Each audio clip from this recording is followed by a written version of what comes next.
Et qu'est-ce que c'est le traitement, en fait, qui est prescrit dans ces cas-là? Oui, donc il y a différentes étapes dans un traitement d'un enfant avec un Gilles-La-Tourette. Le plus important, c'est notre première intervention, c'est d'enseigner les parents et à l'entourage d'ignorer les tics. Parce que les tics ont une particularité, c'est-à-dire qu'ils sont suggestibles. Le plus qu'on en parle et qu'on les souligne, le plus que l'enfant va démontrer les tics. Donc, la plupart de nos enfants, avec des tics légères à modérés, simplement avec cette approche d'ignorer les tics à la maison, ont déjà une diminution importante des tics et en n'auront pas besoin de nos traitements. Mais si les tics persistent et posent des problèmes, on a une gamme de médicaments qui peuvent améliorer les tics. Donc, vous avez différentes options de traitement. Donc, vous dites d'ignorer Oui. Il y a des médicaments, il y a aussi des thérapies qui se font? Tout à fait. Donc, selon les lignes recommandatrices canadiennes, américaines et européennes, il y a 3 étapes dans les traitements d'un syndrome de Gilles-La-Tourette. Après l'approche d'ignorer les tics, bien sûr. Donc, la première étape est une approche cognitivo-comportementale qui consiste en plusieurs types de thérapies.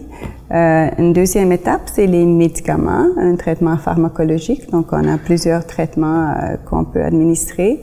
Et comme dernière étape, on a, dans les cas très réfractaires, on fait parfois des injections d'une toxine botulinique dans les muscles qui bougent trop. Ça, c'est du Botox? Oui, tout à fait. Botox, c'est une des marques de toxine botulinique. Et dans les cas très sévères, actuellement, il y a beaucoup d'études qui se font sur la possibilité d'une stimulation cérébrale profonde avec des électrodes, comme on fait dans la maladie de Parkinson ou d'autres troubles de mouvement, où on stimule surtout au niveau du thalamus, et ça semble avoir des bons résultats chez les enfants qui ont des tics, et surtout des adolescents et des adultes qui ont des tics très sévères. Bien sûr, on comprend que c'est une technique très invasive, donc il faut vraiment que l'enfant soit très atteint avant de considérer cette option. Ça serait quoi un tic très sévère, justement? Pour nous, les tics qui nécessitent un traitement, ce sont des tics qui, malgré le fait de les ignorer, occasionnent une douleur importante en l'enfant. Donc, parfois, on a des tics au niveau du cou qui peuvent causer des douleurs ou qui risquent de mettre en danger l'enfant.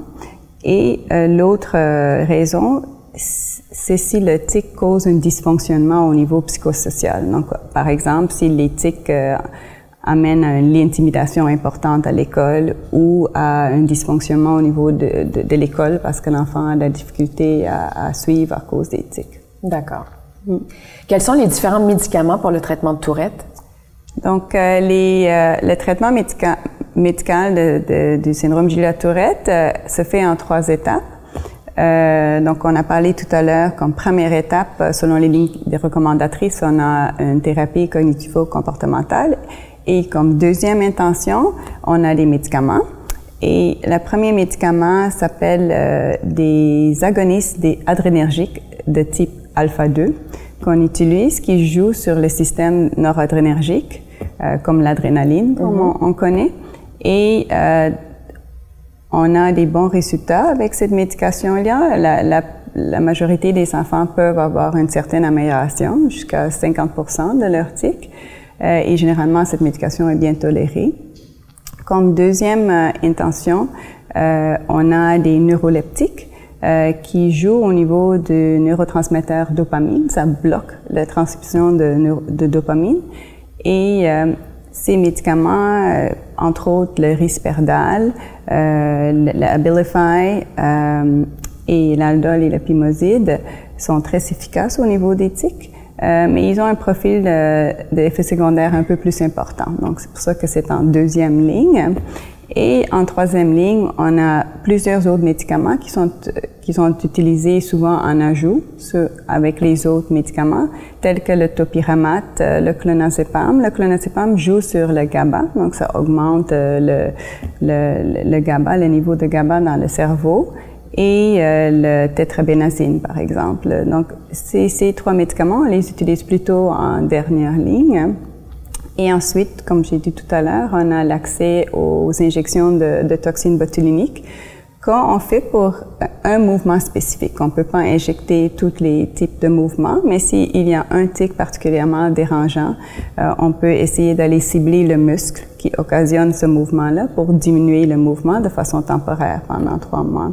Et finalement, on a la chirurgie de stimulation cérébrale profonde qui est vraiment dans les très rares cas, qui est actuellement encore beaucoup étudiée. Donc, les données ne sont pas encore tout à fait disponibles, mais on peut avoir des bons résultats. Ça serait comme en dernier recours? En dernier recours. Puis dans les médicaments, que ce soit en ligne 1, ligne 2 ou ligne 3, est-ce que certains de ces médicaments-là qui arrivent à enrayer vraiment tous les tics? Non. Donc, ça, c'est quelque chose qui est très important à établir avec les parents d'emblée. Nos médicaments servent tous à diminuer les tics, mais ils ne peuvent pas les enlever. Donc, c'est plutôt un médicament pour diminuer les tics, mais on ne peut pas complètement les faire disparaître, ni traiter et complètement enlever le diagnostic d'un syndrome de Gilles-La-Tourette. Comme la plupart des enfants, ils vont continuer à avoir des tics, mais moins importants. L'autre chose qui est super important à réaliser, c'est que j'ai parlé tout à l'heure du pattern de fluctuation dans le temps que les tics font. Les tics parfois sont plus présents, parfois s'estompent. Donc parfois on a l'impression qu'on n'a plus du tout de tics. Et les parents sont très déçus quand après 2-3 mois, il y a un autre qui apparaît. Donc c'est pour ça que c'est très important d'établir les attentes avec les parents et aussi de tenir compte de cette fluctuation quand on évalue l'efficacité du médicament. Parce que parfois c'est difficile de savoir si c'est juste la fluctuation naturelle chez cet enfant ou si c'est vraiment le médicament qui a cet effet-là.